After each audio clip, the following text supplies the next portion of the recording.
दारुण दुख प्राप्त होगा। अपने कार्य में कुशल साधु बनिया जामा सहित समीप समुद्र के किनारे समीप स्थित रत्नपुर नगर में गया और वहां दोनों ससुर जवाई चंद्रकेतु राजा के उस नगर में व्यापार करने लगे। एक रोज भगवान सत्यनारायण की माया से प्रेरित कोई चोर राजा का धन चुराकर भाग जा रहा था, किंतु राजा के दूतों को आता देखकर चोरों ने घबराकर भागते हुए राजा के धन को वहीं चुपचाप रख दिया जहां वो ससुर जवाई ठहरे थे।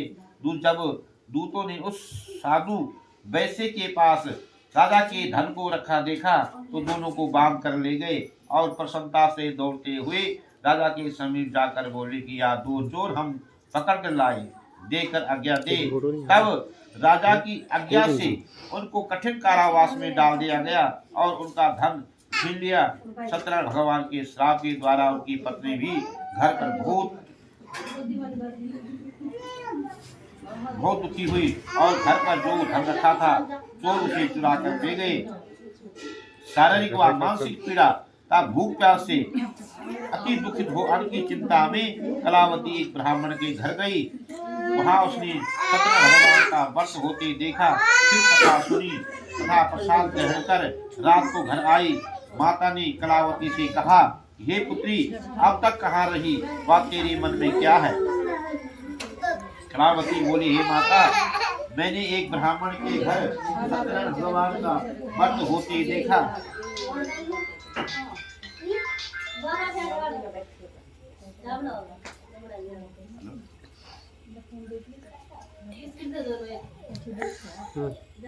क्या हो गया?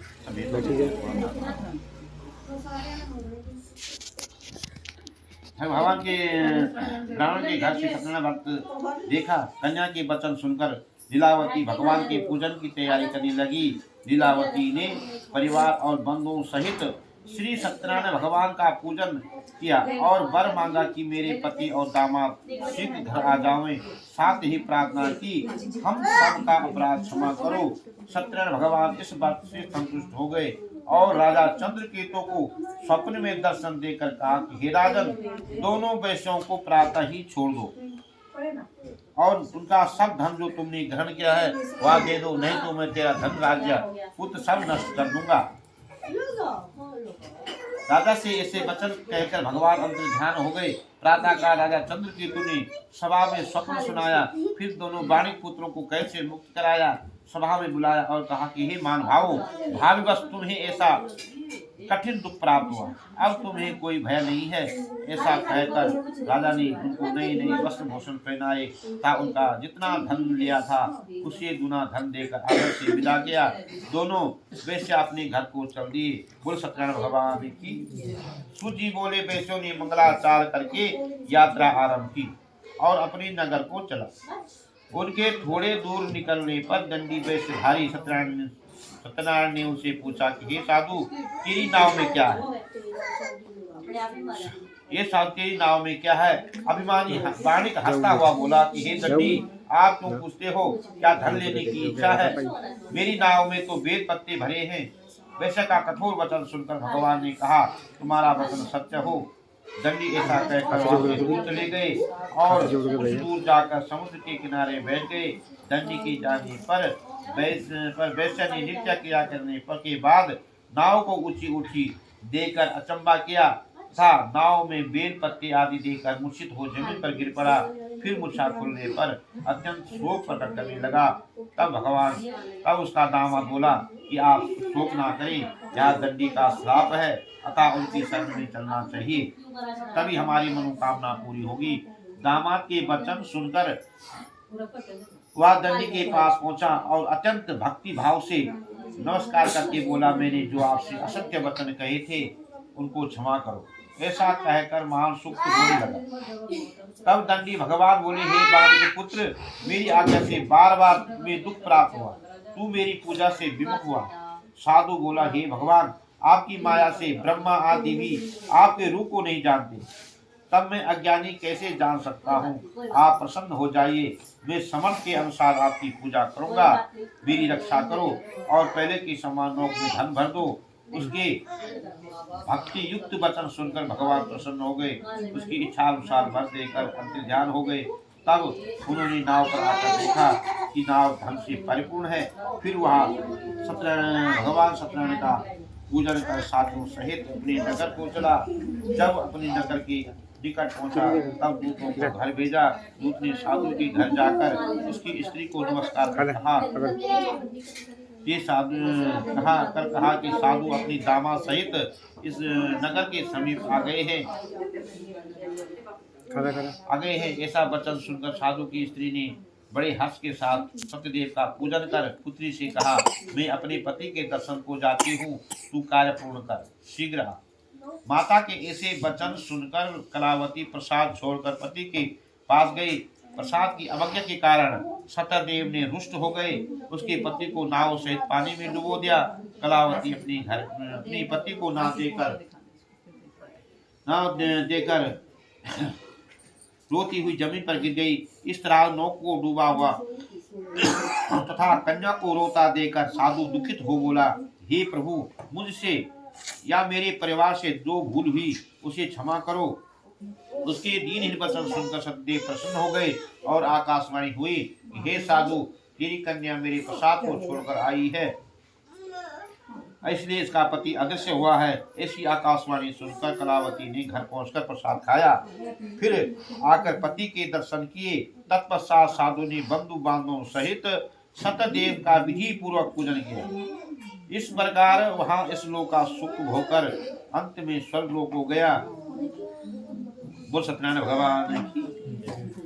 सूत जी बोले, हे ऋषियों, मैं और भी कथा कहता हूँ, सुनो। प्रजा पालन में लीन सुखध्वज नाम का एक राजा था। उसने भी भगवान का प्रसाद त्याग कर बहुत दुख पाया। एक समय वन में जाकर वन्य पशुओं को मारकर वह बड़ के पेड़ के नीचे आया। वहां उसने ग्वालों को भक्ति भाव से बंधुओं सहित सत्यनारायण जी का पूजन करते देखा। दादा देकर भी अभिमान बस वहां नहीं गया और ना ही नमस्कार किया। जब ग्वालों ने भगवान का प्रसाद उसके सामने रखा तो वह प्रसाद को त्याग कर अपनी नगरी को चला गया। वहां उसने अपना सब कुछ नष्ट पाया तो जान गया कि वह सब कुछ भगवान ने किया। तब वहां विश्वास कर ग्वालों के समीप गया और विधि पूर्वक पूजन कर प्रसाद खाया तो सत्यनारायण देव की कृपा से सब कुछ पहले जैसा हो गया। फिर दीर्घ काल तक सुख भोगकर मरने पर स्वर्गलोक को गया। जो मनुष्य इस परम दुर्लभ व्रतों को करेगा, भगवान की कृपा से उसे धन धान्य आदि की प्राप्ति होगी। निर्धन धन्य और बंधन बांधन से मुक्त होकर निर्भय हो जाता है। संतान इनको संतान की प्राप्ति होती है तथा सब मनोरथ पूर्ण होकर अंत में वैकुंठ धाम हो जाता है। जिन्होंने पहले इस व्रत को किया, अब उनके दूसरे जन्म की कथा कहता हूँ। वृद्धस्तानंद ब्राह्मण ने सुदामा का जन्म लेकर मोक्ष को पाया। उलुक नाम का राजा दशरथ होकर वैकुंठ को प्राप्त हुआ। साधु नाम के वैश्य ने मोर ध्वज बन करके अपने पुत्र को आर्य से चीरकर मोक्ष को प्राप्त किया। महाराजा तुम ध्वज ने स्वयं होकर भगवान में भक्ति युक्त हो कर्म कर मोक्ष को प्राप्त किया। बोल सत्यनारायण भगवान की जय।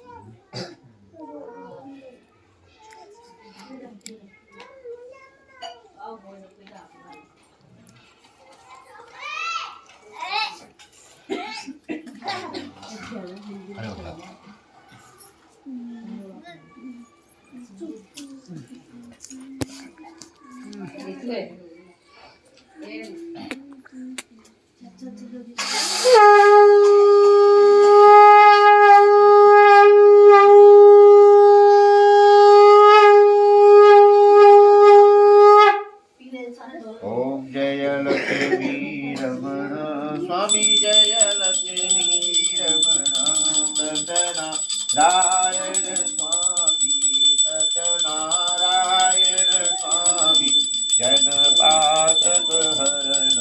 ओम जय लक्ष्मी जरित सिंहासन अद्भुत छबिराजे स्वामी अद्भुत छबिराजे नारद शरद निरंतर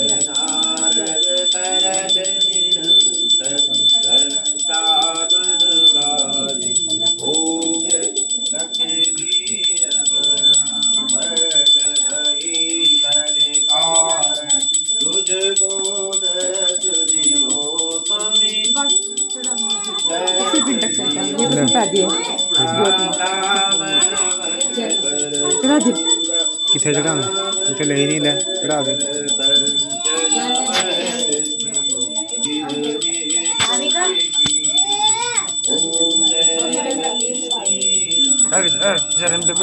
बेटे पकड़ना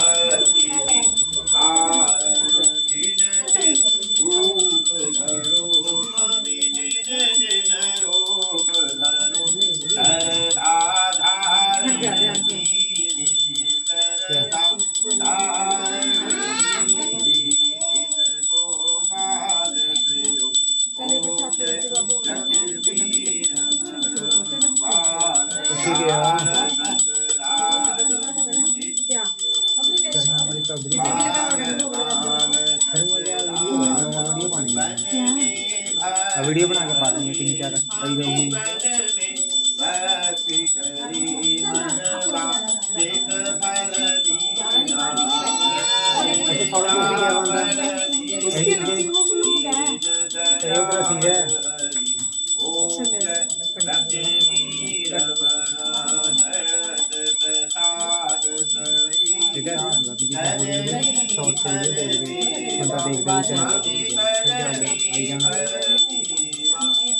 कुछ पता नहीं है